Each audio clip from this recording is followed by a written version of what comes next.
Hey everyone, welcome back to Randomness, where we talk about love, growth, and all the wild, beautiful, and sometimes messy parts of being human. Today's topic is one that hits close to home for a lot of people: trust. Specifically, what happens when that trust gets broken in a relationship? Because when someone we care about lies to us, keeps a secret, or crosses a line, it changes something inside us. It shakes the foundation we thought was solid. And honestly, when that happens, we start to question everything: them, ourselves, the relationship, even our own judgment. It's one of the hardest emotional experiences to go through. And when we're in that place, it's tough to figure out our own emotions, let alone fix things with the other person. But if we do want to heal and move forward, there are a couple of big things that help. One, exploring your emotions with curiosity and compassion. And two, a willingness to communicate in ways that build understanding, not walls. So let's talk about what to do and what not to do when trust has been broken. First of all, we want to avoid turning the conversation into an interrogation. When something painful happens, it's natural to want answers. We want to understand what went wrong and why.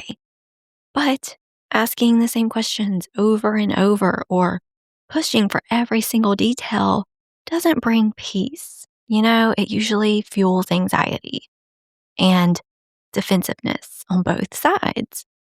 Interrogation rarely brings clarity. Instead, it creates more tension and often pushes our partner to say whatever they think will make the questioning stop. So instead of interrogating, just try to slow down. Ask yourself, what do I really need to know to move forward? The goal isn't to collect facts, even though you probably want to. It's to rebuild trust. So try to think of the last time you felt betrayed. Did you want to ask questions over and over? And did it make you feel better, or did it make you more anxious?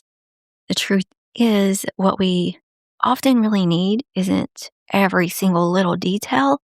It's emotional honesty, knowing that the person is willing to be truthful and open going forward. Okay.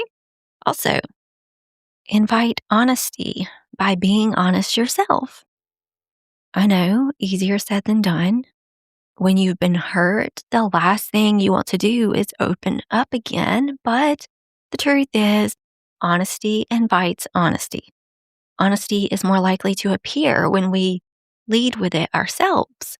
When we feel wronged, our first instinct might be to lash out or shut down, but that only creates more distance.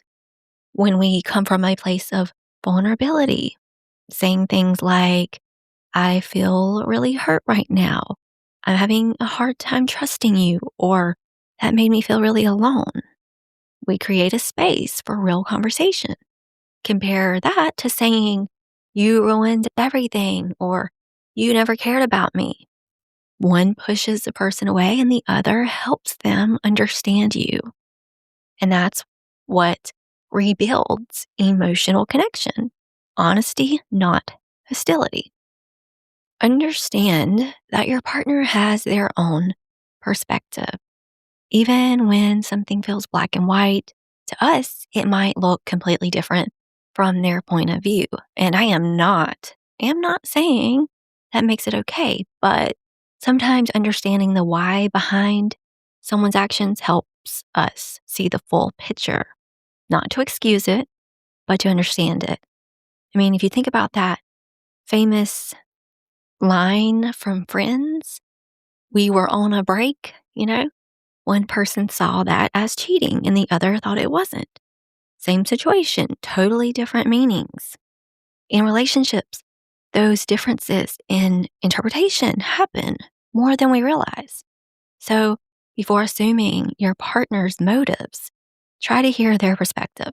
You don't have to agree with it, but acknowledging it helps both of you get closer to understanding what really happened between you. Even when you completely disagree with their choice or choices, understanding how they saw the situation matters. You don't have to agree to acknowledge their reality. So, just try putting yourself in your partner's shoes. Ask yourself, how might they have experienced this situation? What might they have been feeling? You don't have to agree with it. Just try to understand. Also, explore what the experience brings up in you. Even after the apologies, after the explanations, we still can't shake the hurt. We keep replaying it and replaying it. We can't stop thinking about it. When that happens, it might be because the situation triggered something deeper on a whole other level, like an old wound, maybe from childhood or a past relationship, something that made you feel unsafe or unworthy long before this person ever even came into your life. Broken trust, it often stirs old wounds, fear of abandonment, rejection, or loss of control. And when we notice these emotions, we can begin separating what belongs to the current situation and what might come from the past.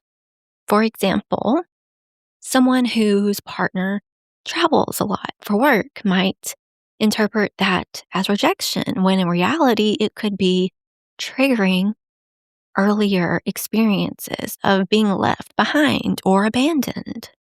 But when we start to notice these emotions, we can begin separating what belongs to the current situation and what might come from the past.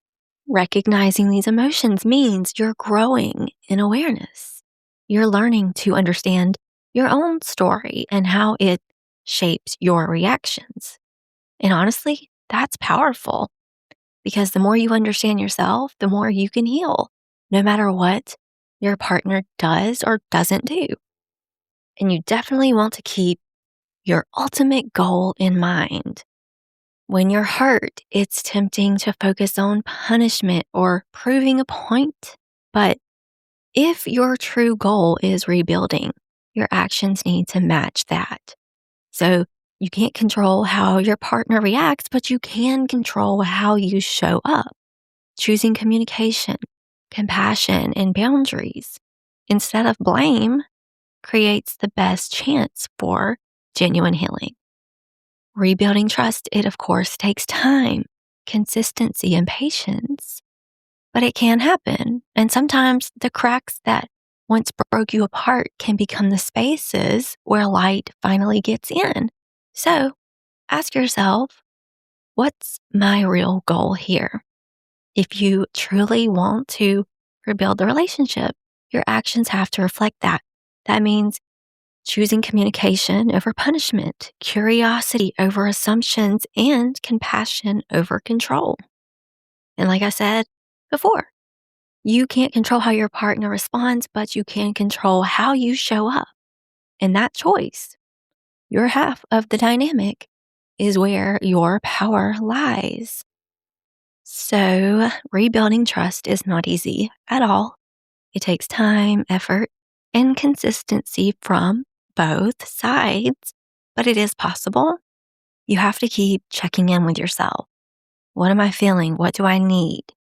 You have to keep communicating openly, even when it's uncomfortable. And you have to keep choosing love, not the blind kind, but the brave kind that knows honesty and accountability are the real foundation. Because when two people can be real with each other, own their mistakes, and show up again, not as a perfect couple, but as present ones, that's where true connection grows. All right, y'all, that is it for today. Thanks for listening to today's episode of Randomness. If this episode resonated with you, please hit that follow button. And remember, you deserve honesty, you deserve peace, and you deserve relationships that make you feel safe. Free audio post-production by alphonic.com.